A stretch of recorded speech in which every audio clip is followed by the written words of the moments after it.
Mark Carney was sworn in as Canada's new Prime Minister on Friday, March 14th, succeeding Justin Trudeau after nearly a decade of leadership. In his first speech as Prime Minister, Carney addressed one of the most contentious topics in Canadian politics, the country's relationship with the United States. He firmly rejected any notion that Canada might become part of its southern neighbor, calling the idea absurd. Carney passionately declared that Canada would never, under any circumstances, integrate with the United States. "We will never, ever in any way, shape, or form become part of the United States. America is not Canada," he stated emphatically. His comments were a direct response to U.S. Senator Marco Rubio's assertion that Canada would fare better economically as the 51st state of America. Carney dismissed the claim as crazy, underscoring Canada's unique identity and its distinct social, political, and economic systems. While he took a firm stance against annexation, Carney also expressed a desire to collaborate with the Trump administration. However, his willingness to work together didn't stop him from criticizing the U.S. president.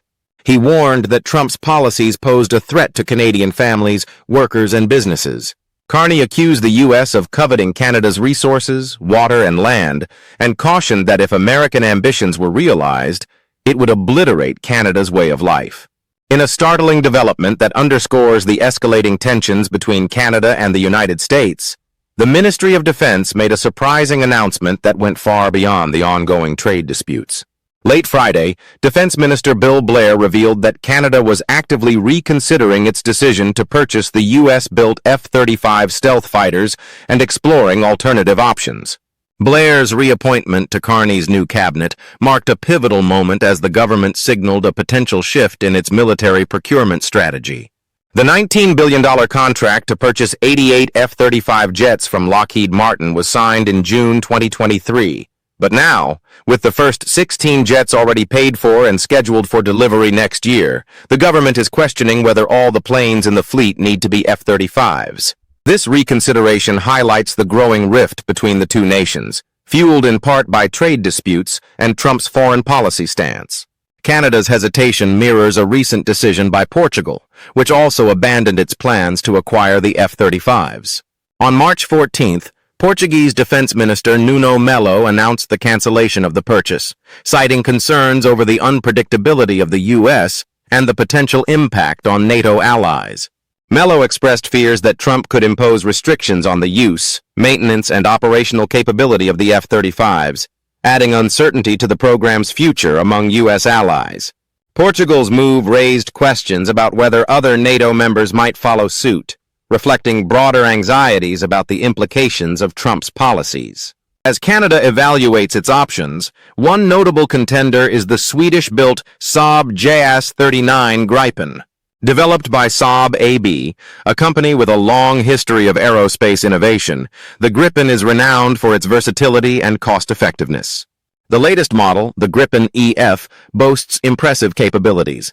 It can reach speeds of up to 2,130 kilometers per hour, or Mach 2, with a ferry range of approximately 3,200 kilometers and a service ceiling of 15,240 meters. Its delta wing and canard configuration enhance maneuverability, making it highly adaptable for various combat scenarios.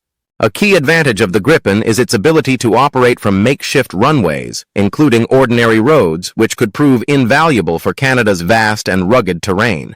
The Gripen E is equipped with advanced avionics and a redesigned cockpit that enhances pilot situational awareness and control.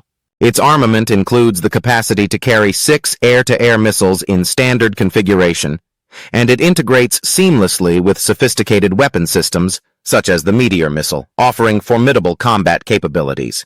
Saab AB, established in 1937, initially focused on developing combat aircraft, but has since expanded its portfolio to include missiles, electronic defense systems, and other military and civilian products. Saab's pitch to Canada included a full transfer of technology and integration capability, ensuring interoperability with U.S. military systems. Additionally, the Gripen's suitability for Arctic conditions made it an appealing choice, given Canada's unique operational environment. However, despite these advantages, Canada opted for the F-35s in January 2023, concluding a lengthy evaluation process. Canada's defense industry plays a vital role in the country's national security framework, employing over 64,000 people and generating around 10 billion Canadian dollars annually. Major players in the sector include General Dynamics Land Systems Canada, which produces armored vehicles like the LAV-6, a cornerstone of the Canadian Army's fleet. CAE Inc., renowned for its simulation technologies and training services for both military and civilian aviation, and Magellan Aerospace, a key supplier of aerospace components and services. The Canadian government has long supported domestic defense capabilities through strategic procurement policies, aiming to equip the armed forces with cutting-edge technology while creating jobs and fostering economic growth. The Defense Procurement Strategy and Defense Capabilities Blueprint offer a roadmap for industry engagement and future acquisitions. In recent years, Canada has sought to enhance its military capabilities through partnerships with international allies. In November 2023, the government announced plans to acquire up to 16 Boeing P-8A Poseidon aircraft to strengthen its anti-submarine and maritime patrol capabilities, with deliveries expected between 2026 and 2027.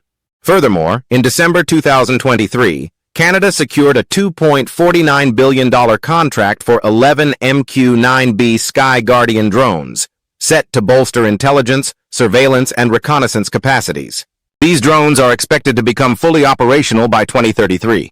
Canada has also collaborated with European partners, awarding a $2 billion contract to Germany's KMW Plus Nexter Defense Systems in September 2024 to maintain its fleet of Leopard 2 battle tanks. This partnership ensures the long-term operational readiness of Canada's armored capabilities while deepening ties with European defense industries. As Europe grapples with its own security concerns, EU member states have increased their defense spending by over 30% between 2021 and 2024, reaching approximately $326 billion. The European Commission has unveiled the Rearm Europe initiative, a bold plan to mobilize up to $800 billion in defense investments. This initiative aims to reduce dependence on U.S. military technology and enhance European strategic autonomy. While Europe has made strides toward greater self-reliance, challenges remain. Production bottlenecks and fragmentation in the defense industry slow the scaling of critical equipment, and certain advanced technologies, particularly in air defense and long-range munitions, still rely heavily on American systems. Canada's exploration of European fighter jets and its expanding partnerships with European defense companies signal a shifting geopolitical landscape.